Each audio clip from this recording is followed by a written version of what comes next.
A Nanny's Tale, a Cat Returns fanfiction by Yarning Chick. Read for you by the author. Chapter 12, The Picnic.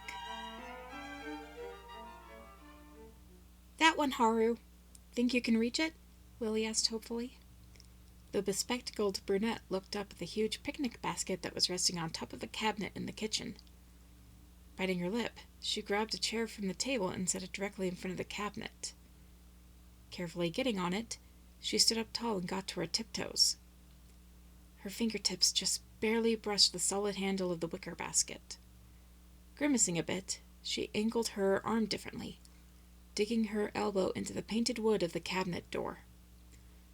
Her longest finger just managed to curl around the edge and drag the basket close enough for her to grab the body of the basket and carefully bring it down. "You're sure your father won't mind?" she asked worriedly, passing the wicker prize to Thomas. "As long as we're careful with it, father won't mind, I think." The tiger kitten immediately turned away so that he could dust off the basket and line it with a folded tablecloth. "That sounds reassuring," his nanny said sarcastically while getting off the chair. After putting the seat away, she hovered protectively over Ellie as she carefully cut cucumbers for sandwiches. The von Gikkingen children were planning a surprise picnic for their father today, and he was firmly staying in his room until they were ready to go. Another one of the restrictions was that the kittens insisted on making the picnic lunch themselves, but that didn't stop their nanny from dropping hints as needed. "Just a little more paprika, Lily," Haru urged as Lily struggled to mix the potato salad, panting a bit. "This isn't as easy as it looks." "How come you never told me about that?" Haru shrugged. "I used to chop wood every day, winter or summer. Making potato salad is a lot easier than that."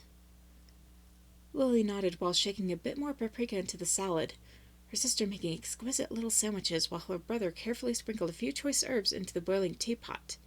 His eyes narrowed in concentration. "This is going to be wonderful," he whispered excitedly. Haru laughed, pulling up a chair next to her brother, who was reading another botany book. "I bet it is. It's been a while since you three had some alone time with your father, hasn't it?" 6 months, Ellie reported, placing her edible works of art within individual tissues, then into a box. "Last Christmas. It's hard to get some family time in with father's jobs, but he always takes Christmas off, no matter what.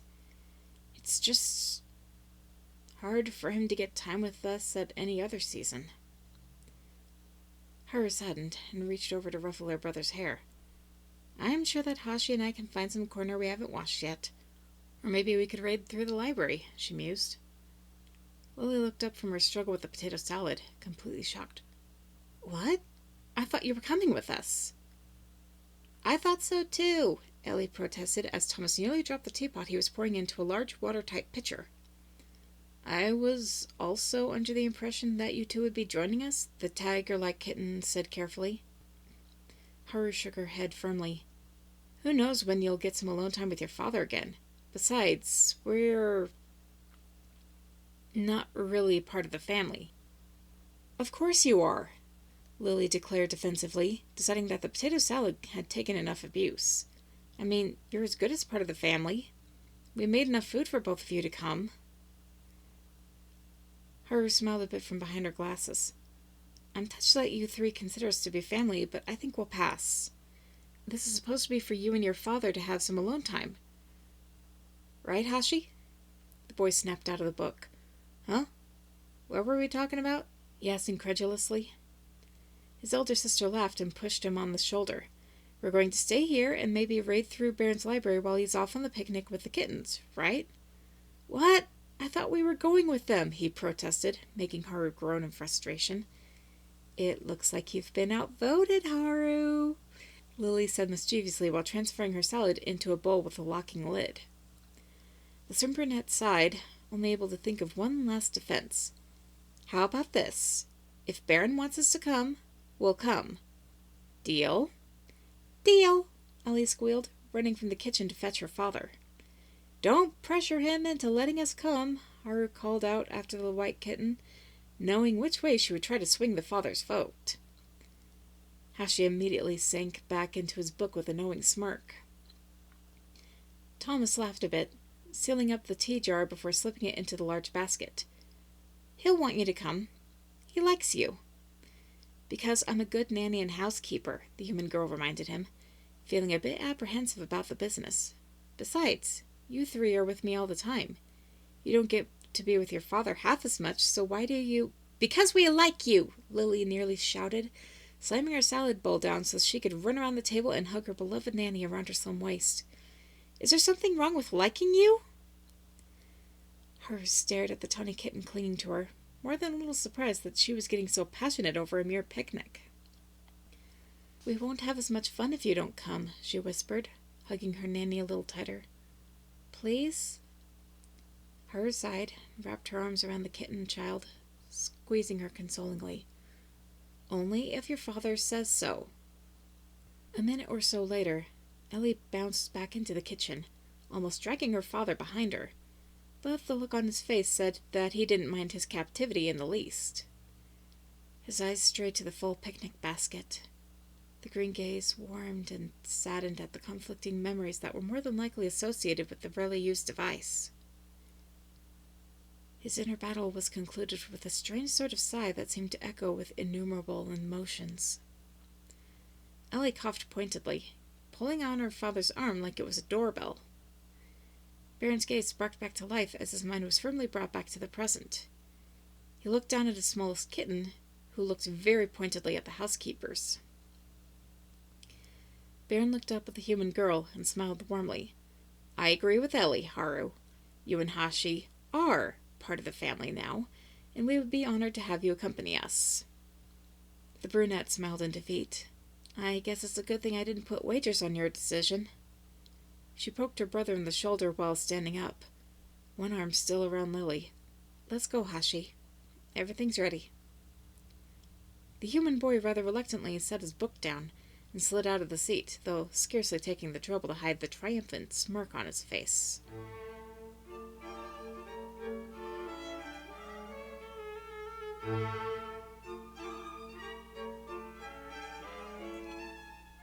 Baron himself had insisted on carrying the basket.